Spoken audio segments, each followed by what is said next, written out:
అందరికీ హాయ్ అండి. ఈ ఫోటోలో మనం చూసినట్లయితే ఇక్కడ హెయిర్ లాస్ అయిపోయి ఉన్నది కదా! దీన్నే పేను కొరుకుడు అంటారండి.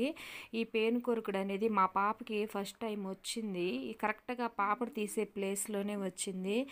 నేను చాలా బాధపడేదాన్ని. ఏంటి కరెక్ట్‌గా పాపడు తీసే ప్లేస్‌లోనే పాపకి పేను కొరుకుడు వచ్చింది. ఆడపిల్ల కదా అని బాధపడుతున్నప్పుడు ఇంటి పక్కలోళ్ళు ఇలా చెప్పారండి. మందారాకు రుద్దు అక్కడ హెయిర్ వస్తదని. కానీ నేను మందారాకు రుద్దాను గానీ అక్కడ హెయిర్ ఏం రాలేదండి. తర్వాత మేము ఇలా ఎందుకు వస్తుందని డాక్టర్ని అడిగినప్పుడు డాక్టర్ చెప్పారు మాకు, ఇలా విటమిన్స్ లోపం వల్ల కానీ, లేకపోతే వంశపారపర్యంగా కానీ, లేదా తినే తిండి ప్రాబ్లం వల్ల కానీ ఇలా హెయిర్ ఇలా లాస్ అయిపోతుంది, దీని పేరు కొరుకుడు అంటారని వాళ్ళు చెప్పారు. అలాంటప్పుడు మేము చాలా బాధపడ్డాము. అప్పుడు డాక్టర్ని అడిగి దీనికి ఏమన్నా ఒక సొల్యూషన్ ఏమైనా ఉంటుందా అంటే వాళ్ళు మాకు చెప్పారండి. ఈ యొక్క హెయిర్ ఆయిల్ని ఇచ్చారు. ఇది నారో కర్ల్ అని. ఈ హెయిర్ ఆయిల్ మేము పాపకి 3 మంత్స్ వాడామండి. కరెక్ట్గా 3 మంత్స్ వచ్చింది. ఇది చిన్న బాటిలే ఉంటుంది. ఇది 350 రూపీస్ ఉంటుందండి.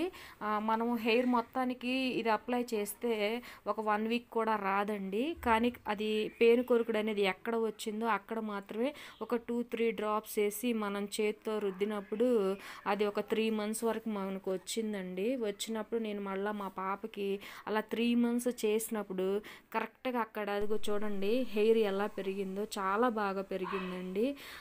ఈ పేను కొరుకుడు అనేది చిన్నపిల్లలకి చాలామందికి వస్తూ ఉంటుంది. మీరందరూ ఎవరు భయపడొద్దు, కలత చెందొద్దు.